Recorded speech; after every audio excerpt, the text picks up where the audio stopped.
हाँ भैया, अब एक बार फिर से एसएससी ने एक बहुत ही खराब रिजल्ट डाल दिया है। परसों रात सीजीएल 2023 मेंस का रिजल्ट आ गया। आपको पता ही है, फिर से एक गड़बड़ कर दी है इन्होंने आज तक कोई भी एक रिजल्ट सही से नहीं बनाया है। तब भी इन्हें कोई रिजल्ट देना होता है, हमेशा कुछ ना कुछ गड़बड़ी है। कभी भी यूपीएससी का रिजल्ट आया, तुमने देखा कि रिजल्ट के बाद बवाल हो गया? आईबीपीएस के हर रोज रिजल्ट आते हैं, कभी देखा है कि रिजल्ट के बाद बवाल हो गया? लेकिन जब भी एसएससी कोई रिजल्ट निकालेगी तो रिजल्ट के बाद हमेशा बवाल होता ही है। और एसएससी के पास बहुत अच्छा आंसर है, कोई भी कुछ भी कितना भी परेशान होता रहे, इन्हें कोई मतलब नहीं है। ये बिल्कुल साइलेंट होकर बैठे रहते हैं। यही काम इन्होंने प्रीलिम्स में भी किया था और यही काम ही अभी भी करेंगे। सब लोग कह रहे हैं कि तुमने कैसे आंसर की निकाली है। जो पहले आंसर की थी वो डेटा अलग था, अब जो फाइनल रिजल्ट आया है ये डेटा अलग है। अच्छा, इसकी पहचान देखो, सारी डिटेल आपको पता ही है कि परसों रात आया था, उसके बाद कुछ बच्चों का सिलेक्शन हुआ, कुछ का नहीं हुआ, किसी के नंबर ज्यादा हैं, वो नहीं हुए, सब आप जानते ही हैं। क्रॉस वेरिफिकेशन क्या है, जबकि अभी हमारे पास पूरा डेटा नहीं दिया एसएससी ने। एसएससी रिलीज नहीं कर रही है आंसर की, रियल आंसर की, जिसके बेस पर यह रिजल्ट तैयार किया गया है।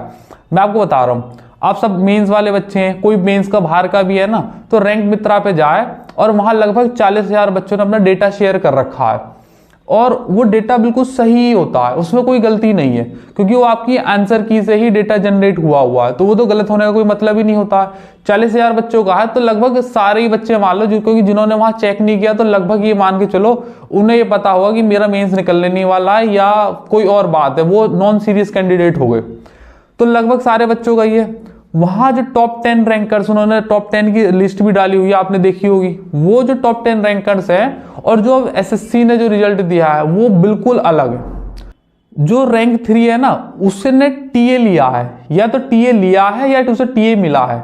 ये इस बात की पूरी पहचान है कि उसको खुद भी नहीं पता होगा कि मुझे इतनी अच्छी रैंक मिल जाएगी, इसलिए शायद उसने टैक्स असिस्टेंट को प्रेफरेंस दी होगी और वो उसे अलॉट हो गई। और दूसरा मैं आपको बताता हूं, कैग में इन्होंने क्या किया, कैग के डिपार्टमेंट में 3 वैकेंसी थी, AAO की, अकाउंटेंट की और ऑडिटर की। इन्होंने लास्ट टाइम पे जब फाइनल रिजल्ट डिक्लेयर किया तो उसमें एक लाइन लिख दी कि हमने ये वैकेंसी विड्रॉ कर दी है या डिपार्टमेंट ने विड्रॉ कर ली है। ऐसे भी कहीं होता है क्या? ये कौन सा नियम है, मेरी समझ से परे है। ऐसा कैसे हो सकता है कि जो वैकेंसी 6-8 महीने से चल रही है और AAO का तो अलग से पेपर भी होता है, अगर वो पेपर भी हुआ है और जब फाइनल रिजल्ट आप दे रहे हैं तब आपने बोल दिया कि भाई वो वैकेंसी तो विड्रॉ हो चुकी है, अब बाकी वैकेंसीज पे देंगे। आप आरटीआई उठा के देखो इनकम टैक्स की, उन्होंने सीधे सीधे बताया था कि इन्होंने टैक्स असिस्टेंट की लगभग 500-600 वैकेंसीज बढ़ा दी हैं और इनकम टैक्स इंस्पेक्टर की 100 से 125 वैकेंसीज बढ़ाई हैं। आपने आरटीआई देखी होगी, नहीं तो देख लेना, वो वैकेंसी भी इन्होंने काउंट नहीं करी।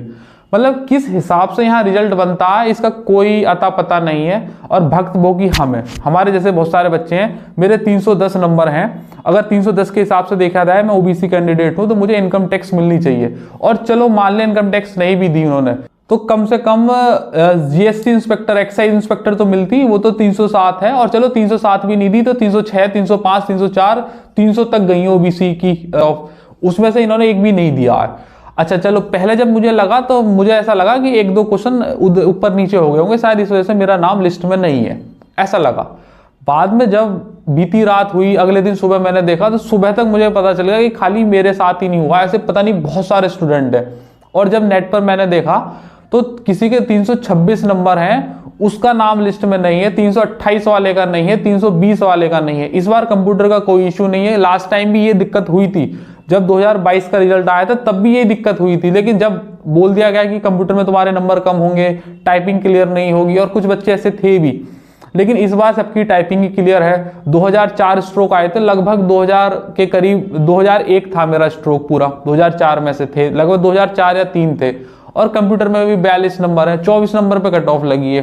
तो मतलब इसके बाद भी जो बच्चे 320 है, 318 हैं, उनके नाम भी लिस्ट में से नहीं हटा दिए। 310 वाले का, मेरा 310 है, मुझे भी हटा के बाहर फेंक दिया। अच्छा, जिन भैया की रैंक 3 आई है उन्हें टैक्स असिस्टेंट मिली है, इसका मतलब उन्हें ये पता नहीं होगा कि मुझे टैक्स असिस्टेंट मिलने वाली, उन्हें तो कोई बड़ी से बड़ी पोस्ट भी घर में मिल जाती, फिर टीए डालने की क्या जरूरत थी, उन्हें तो बड़ी पोस्ट भी मिल जाती। अच्छा, जिनके स्कोर कम है, 300 से नीचे जा रहे थे और उन्हें एएसओ मिल गया है, उन्हें और बड़ी पोस्ट अलॉट हो गई है। कैसे हो गई है कुछ पता नहीं है। आप बहुत सारी देर से ठिनी ठानी पॉसिबिलिटी कि 4 से 5 क्वेश्चन या तो कम कर दिए या ज्यादा कर दिए या क्वेश्चन हटा ही दिए, क्योंकि सिंगल शिफ्ट का पेपर था, हटा भी सकते हैं, लेकिन कोई नियम यार बनाने का कोई तरीका तो बनता नहीं है। आपने एक क्वेश्चन पेपर बनाया, पहले तो आपने प्रीलिम्स में ही बहुत बड़ा ब्लंडर कर दिया था कि 150 कट ऑफ सेट कर दी कोई बिना स्टैंडर्ड के। चलो उसमें भी 15 दिन बच्चे रो लिए और जो भी हुआ, और फिर 1-1.5 महीने का समय था, ज्यादा समय भी नहीं था, 2-2.5 महीने जितने भी थे उसमें तैयारी करनी थी, तो इतना ज्यादा नहीं हुआ। लेकिन अब अगला पेपर तो तुमने नवंबर के बाद रखा है, अक्टूबर नवंबर में रखा है, अब 1 साल तक के लिए क्या करें यार। तुम सीजीएल मेंस का पेपर बना रहे हो, 30-30 क्वेश्चन तुम्हें मैथ्स और रीजनिंग के बनाने हैं, 45 क्वेश्चन इंग्लिश के बनाने हैं और 25 क्वेश्चन मात्र जीएस के बनाने हैं।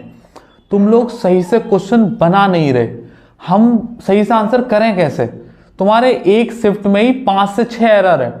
अब कौन जाने कि वो सवाल सही है, तुम भी अच्छी तरीके से जानते हो एसएससी के जो 2 सवाल थे मैथ्स वाले, वो प्रैक्टिकली तो सॉल्व हो नहीं सकते हैं, बाकी तुमने अपनी तरफ से कैसे आंसर किया है तो तुम ही जानो, क्योंकि सॉल्यूशन तो तुम देते नहीं हो। हम ही आपस में बना के उन्हें एडजस्ट करेंगे तभी उनका आंसर निकल पाएगा। इंग्लिश के जो वो 2 क्वेश्चन थे वो भी गलत हैं, ये भी आपको पता ही। आंसर की सब जो मेंस वाले बच्चे हैं सब जानते होंगे मैं किस कॉन्टेक्स्ट में बात कर रहा हूँ। जो इसका सवाल था जीएस का जाकिर हुसैन वाला, वो मुझे सही लगता है कि उन्होंने आंसर दिया है वो सही है, क्योंकि वो पहले भी दिल्ली पुलिस के पेपर में रिपीट हुआ है, आपने देखा भी होगा वो। तो मतलब कोई तरीका नहीं है, मतलब तुम सवाल सही से पूछ नहीं रहे, हम सवाल सही से दे कैसे? ये सही सवाल ना बनाना ना तुम्हारे लिए तो वैसे एक एरर होता है, बाद में उसे रेक्टिफाई कर देते हो। सही मेरे माने में ना ये क्राइम है एक तरीके का, जो तुम हर बार क्राइम करते हो और फिर उसके नतीजे हम भुगतते हैं और भुगत ही आ रहे हैं। 2019 का पेपर था जो कोविड के बाद हुआ था, वो नॉर्मलाइजेशन का इतना बड़ा बवाल कर दिया था कि 70-80 नंबर बढ़ गए बच्चों के, और किसी के थे 70-80 नंबर कम हो गए, और नॉर्मलाइजेशन की वजह से तुमने वो पेपर पूरा खराब हो गया। जो बच्चे सफर कर गए वो कर गए, वो अगले साल की तैयारी में बैठे। उसके बाद तुमने 2 साल ऐसे कॉपियां चेक करी टायर 3 की कि बच्चे के मेंस में और प्री में अच्छे नंबर भी थे, उसमें मैं भुक्तभोगी हूं, मैंने अपने सारे नंबर डाल रखे हैं इसी वजह से कि मैं भुक्तभोगी हूं उसका, और उसमें अच्छे खासे नंबर थे। तुमने टायर 3 में बच्चे को नंबर दिए ही नहीं, और जब दिए ही नहीं तो वो कहां से फाइनल मेरिट लिस्ट में आएगा? फिर इन्हें पता चलेगा कि हमने बहुत सारे बच्चे खराब कर दिए हैं, उनके सारे के सारे ईयर खराब कर दिए, मेहनत पे पानी फेर दिया है। अब क्या करें, तो टायर 3 हटा देते हैं, फिर नया पैटर्न लेकर आए ये। और अब इन्होंने जब ये रिजल्ट निकाला है तो रिजल्ट में जब नंबर भी तुम्हारे पूरे हैं, क्योंकि अब और तो कुछ है नहीं, नॉर्मलाइजेशन है नहीं, सिंगल शिफ्ट का पेपर था तो अब कुछ नहीं है, तो अब तुम्हारे नंबर है तो हम तुम्हें नौकरी नहीं देंगे। अब मतलब खुल्लम खुल्ला कह रहे हैं कि हम तुम्हें नौकरी देंगे ही नहीं, तुम्हें जो करना है वो कर लो। देखो मैं सीधी सी बात बता रहा हूँ, या तो एसएससी के पीछे बहुत बड़ा सपोर्ट है, कोई तो है ही नहीं जो इतना बड़ा सपोर्ट कर रहा है कि ऐसे गलतियां कैसे कर देता है यार कोई। मतलब तुम्हें पता होना चाहिए कि तुम ऑल इंडिया का रिजल्ट तैयार करो, यहाँ से इंस्पेक्टर बनेगा, कोई टैक्स असिस्टेंट बनेगा, कोई सारी जिंदगी तुम्हें गवर्नमेंट को सर्व करने वाला है वो। मतलब ऐसे गलतियां कैसे कर सकते हो? फिर तुम्हें इतना बड़ा सपोर्ट कहां से मिल जाता है कि जब कोर्ट का संबंध जाता है तुम वहां अपना वकील नहीं भेजते, वकील एब्सेंट रहता है वहां पे, जो भी कोई डेट लगती है सारी डेट में वो एब्सेंट रहता है, उसे कोई मतलब नहीं है। लास्ट टाइम कैग की वैकेंसी में अब तक कोर्ट केस चल रहा है, इसी वजह से इस साल वैकेंसी विड्रॉ कर ली गई है, यही कारण रहा हो, क्योंकि पिछले वालों की अभी तक ज्वाइनिंग हुई नहीं है, वो कोर्ट केस चल रहा है उनका, और एक ये नया भी है शुरू हो गया है। अब होगा क्या मैं आपको बताता हूं। कोई कहेगा कि ट्विटर कैंपेन करो, कोई कहेगा ग्राइवेंसेस डाल दो, कोई कहेगा हेडक्वार्टर डाल दो। मैं परसों रात आया था और अगले दिन सुबह ही हेडक्वार्टर चला गया, और ये आज पहली बार नहीं। सीएचएसएल का जब मेरा पिछले साल का रिजल्ट आया था तब भी मैं उसमें गया था, तो मेरे उसमें टायर 3 नंबर में कम थे, इससे पिछले बार का बता रहा हूं। और वो 1-2 बार और भी जा चुका हूं सीजीएल के चक्कर में, जब मेरा टायर 3 में नंबर कम दे दिए थे। वहां एक पहले से ही पता होता है कि बच्चे आएंगे और उन्हें क्या जवाब देना है, कैसे टैकल करना, मैं आपको बताता हूं क्या करेंगे। जैसे तुम जाओगे ना, तो वो पूछताछ केंद्र बना रखा है उन्होंने, दिल्ली हेडक्वार्टर की बात कर रहा हूं, बाकियों की तो मुझे नहीं पता। वहां पूछताछ केंद्र बता रखा है, तुम जैसे ही जाके वहां खड़े होगे ना, कुछ बोलोगे भी नहीं, एक बूढ़ा सा आदमी बैठा रहता है मोटा चश्मा लगा के, वो तुम्हें एक फॉर्म पकड़ा देगा कि भैया इसे भर के दे दो, एक एप्लीकेशन लगा दो, अपना आधार कार्ड रख देना, अपना एडमिट कार्ड की फोटो लगा देना, अपनी ये लगा देना, अपनी वो लगा देना। आधा पौना घंटा लगेगा तुम्हें फॉर्म भरने में, क्योंकि पहली बार भरते हैं, पूछ पूछ के भरना पड़ता है। 20-22 बच्चे मिल भी जाते हैं वहां ऐसे हमारे जैसे जो होंगे, तुम उसे भर के दोगे, फिर उसे बताओगे, इतनी देर में कहेगा लाओ दे दो, मैं रख लेता हूं, जो कुछ होगा आपके पास मेल आ जाएगा। अच्छा, तुम ज्यादा उल्टा सीधा बोल नहीं सकते, पुलिस वाले खड़े रहते हैं, फिर बाहर भी कर देते हैं। अच्छा, इसके बाद भी 1-2 बच्चा ऐसा हो जाए, जैसे कि मैं पूछताछ केंद्र से निकल के अंदर चला गया था, तो वहां भी उन्हें पता होता है कि यहां तक भी बच्चे आ जाते हैं, तो वहां बैठा के रखेंगे, तुम्हें संतावना ऐसे दी जाएगी कि बिल्कुल तुम्हारी बात सुन रहे हैं।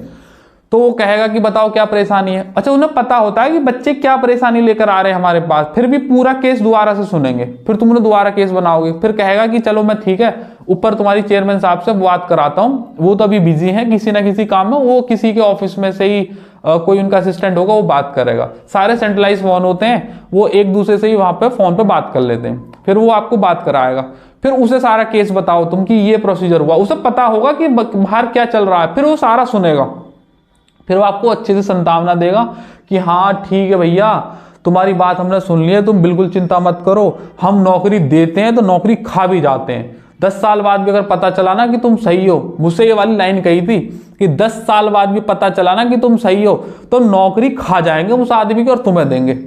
मतलब कोई सेंस नहीं बनता, जितना हो सकता है उतने बड़े लेवल पे यहाँ भारत में कुछ भी चलता है, कुछ भी।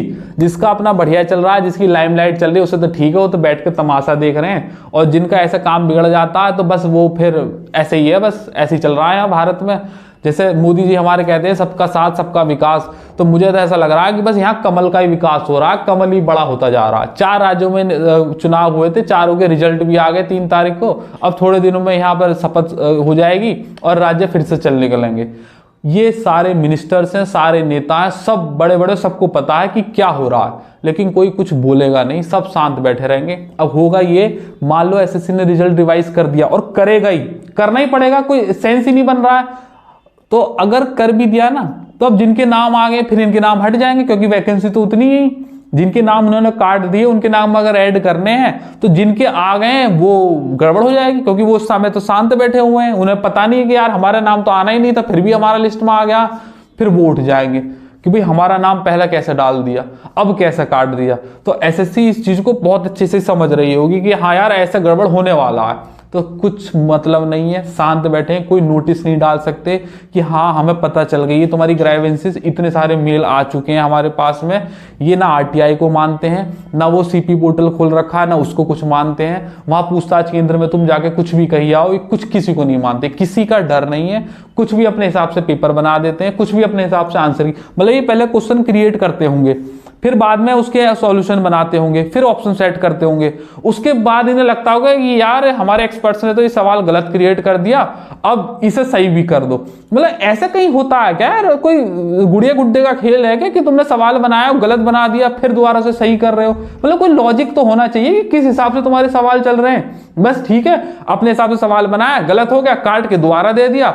एक सवाल में ना भैया 4 नंबर की लाठी पड़ती है, 3 नंबर तो मिलने थे और 1 नंबर का नेगेटिव। अगर तुमने 2 सवाल भी अगर ऊपर नीचे करे ना तो 8 नंबर हो गया। 8 नंबर में तो यार सारी पोस्ट खत्म हो जाएंगी। यहाँ पे कोई लॉजिक है इस हिसाब का?